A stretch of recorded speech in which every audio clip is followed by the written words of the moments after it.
Terms and condition কোথায় লেখা থাকে? কোথায় লেখা থাকে? আপনি টার্মস এন্ড কন্ডিশন পড়বেন যে নেটওয়ার্ক রিগার্ডিং প্রবলেমের ক্ষেত্রে ইন্টারনেটের ইউসেজে প্রবলেম আসতে পারে।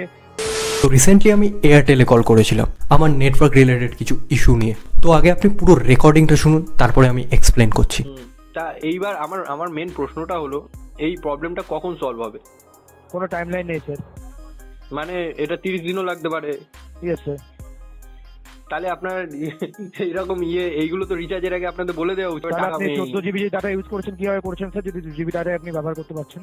14 জিবি সেটা আমার ব্যাপার, আমি 14 জিবি করি 30 জিবি করি আপনাকে কৈফত দেবো না। আমি আনলিমিটেড রিচার্জ করছি, আনলিমিটেড। আপনি বলছেন যেটা যে 2 জিবি ডাটা ব্যবহার করতে পারবেন বলে দেওয়া উচিত ছিল, বাট আপনি তো সেটা হচ্ছে না যে 2 জিবি পাচ্ছেন, আপনি তো 14 জিবি ডাটা 5 জিবি ইউজ করছেন। আমি 14 জিবি করি আর 30 জিবি করি, সেটা তো আপনাকে বলবো না। না আনলিমিটেড করার সময় আপনি কথা বলুন, আপনি আনলিমিটেড রিচার্জ করার সময় এইসব টার্মস এন্ড কন্ডিশন আপনারা বলেন? হ্যাঁ স্যার, আপনি তো এবার আমি পুরোটা বলি। বিগত 4-5 দিন ধরে আমার নেটওয়ার্ক সমস্যা দেখা দিয়েছিল এবং এর আগেও আমি এয়ারটেলে কল করেছিলাম, বাট বারবার ফিডব্যাক নিয়ে আমাকে ফিরিয়ে দেওয়া হয়েছে, কিন্তু কিছুতেই আমার প্রবলেম সলভ হয়নি। তার উপরে আবার এদের আধিকারিকরা এইভাবে কথা বলে কাস্টমারদের সাথে। আর আরেকটা কথা যেটা অ্যাড অন করে দিতে চাই, এরা এক জায়গায় 15 জিবি মেনশন করেছে। তো সেদিনকে আমার বাড়িতে কিছু ফ্রেন্ডস এসেছিল আমার, তো ওদের তো 4G ফোন, আমি হটস্পট দিয়েছিলাম।